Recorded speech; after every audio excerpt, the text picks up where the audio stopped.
What's up, soldiers? Chris here, CaribbeanPod.com. Always a pleasure having you guys here in the kitchen with me.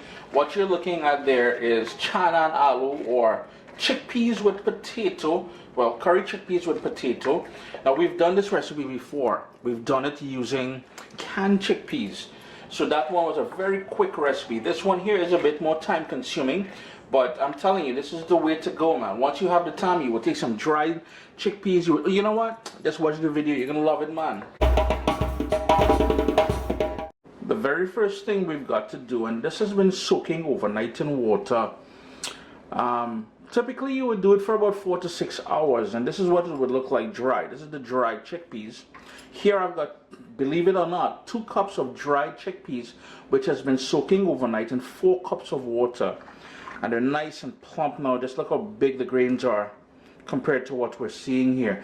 I'm going to drain that out, rinse it, and then this is ready for us to jump into the pot. But it's important that you soak it.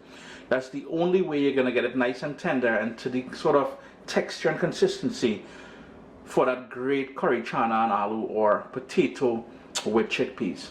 Now, as we go along here, you'll notice that unlike the other curry recipes I've shared with you all, this one, the technique is just slightly different. I've got here 2 tablespoons of curry powder and 1 tablespoon of Anchar Masala. Visit your favorite Caribbean grocery store. They will have that. If you cannot get that, use a teaspoon of roasted jeera or roasted cumin. It's the same thing, cumin, jeera, that's what we call it. To that, I'm going to add a heaping tablespoon of Caribbean green seasoning to the mix there. Then to that, we're going to add just plain old tap water. And that is 3/4 cups of water. And I want to give that a really good mix.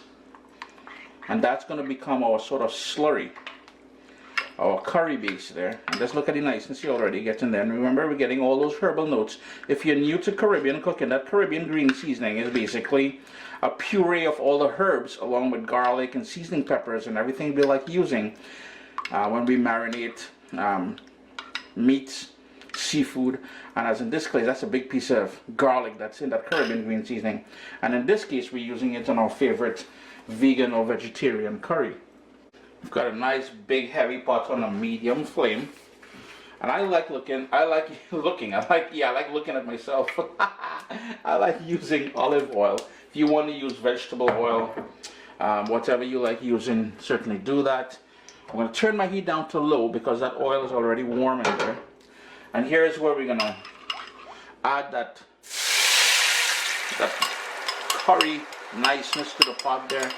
And the reason why I want it on low, because I want that to slowly cook and combine and bring all those flavors together. It's been going now for about 5 minutes, 4.5, 5 minutes on that low heat. And you'll see we start to get separation when we move the spoon like that. What we're trying to do now, we're going to turn the heat up to medium and we're going to burn it off until burn off all the liquid to really concentrate the flavor of the curry at this point here. Now, what we were doing originally there is cooking off the rawness of the curry. I don't know if I mentioned that or not. And the other thing I don't think I mentioned is, if you're looking for the recipe for the Caribbean green seasoning, please don't buy the stuff in the grocery stores. I'm not trying to hate on the businesses, but too much additives and coloring and all that. Go to CaribbeanPod.com. You're going to find our best recipe on there. So medium heat, and we're going to sort of burn that off until it becomes more of a thick paste, and we start seeing the oil that we started off with. I don't know if you guys can see, but we've got the oil starting to show up on the bottom there. It's getting nice and thick. Everything has gone dark. It's going to start to sort of clump together. So here's where I'm going to turn my heat back down to low, because we're going to introduce garlic, and that's a ton of garlic. Full list of ingredients will be listed down below, and the recipe itself will be on CaribbeanPod.com within the next month or so. The printable version, that is. But the full list of ingredients down below, as I always do. So onion, garlic, and I've got here 5 of these bird's eye pepper, bird's eye chili. If you can't handle the heat, I mean to say, don't rock the heat. Uncle Chris loves a little heat in here, and in my honest opinion, a good curry always have a little kick to it beyond the spices which makes up a good curry powder. Low heat. and let that go until the garlic and the onion has softened up. You can really see the oil that we started off with on the bottom of the pan there, and everything is nice and dark, as I said. So here's where I'm going to give it one more little scrape just to pick up and to loosen up stuff on the bottom there. And remember that channa or that chickpeas that we soaked overnight, or at least for ours, it's been rinsed 3 times. That is going in there now, and to help give it some more body, to help stretch this some more, because when I cook, I'm going to cook a large batch. I'm going to put the rest in the freezer, and then your boy eating good the next time I feel from a little curry fix, you know.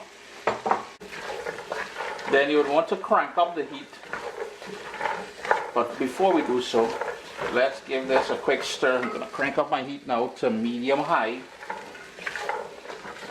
There's a little bit of liquid that was left back in that chickpeas and the potato.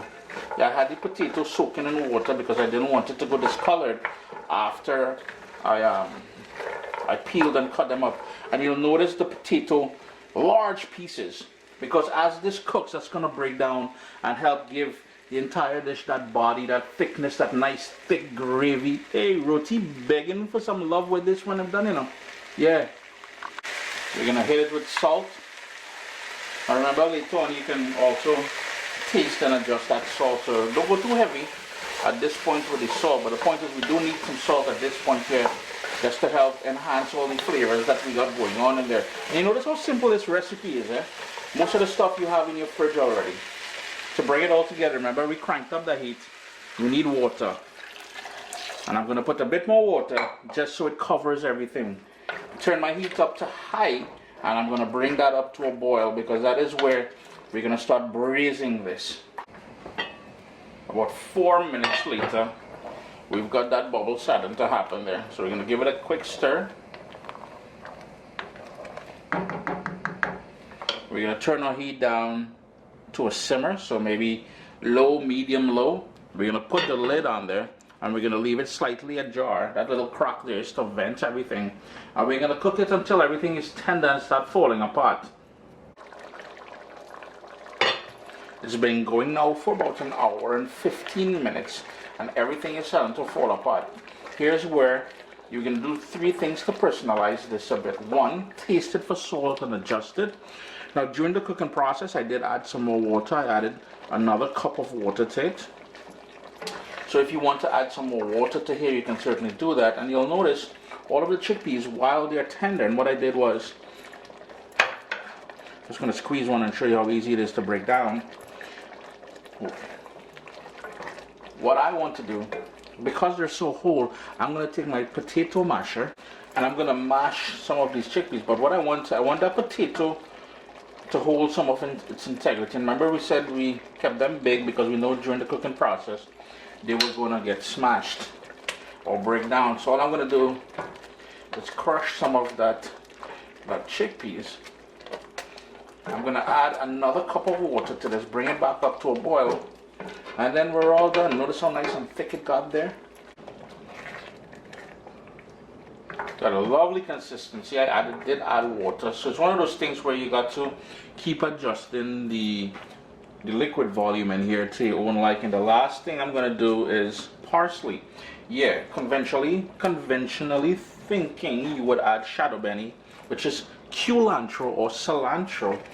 I like adding, and that's just my personal take on things, I like adding the parsley in here because it sort of adds a different layer of flavor to me that I like.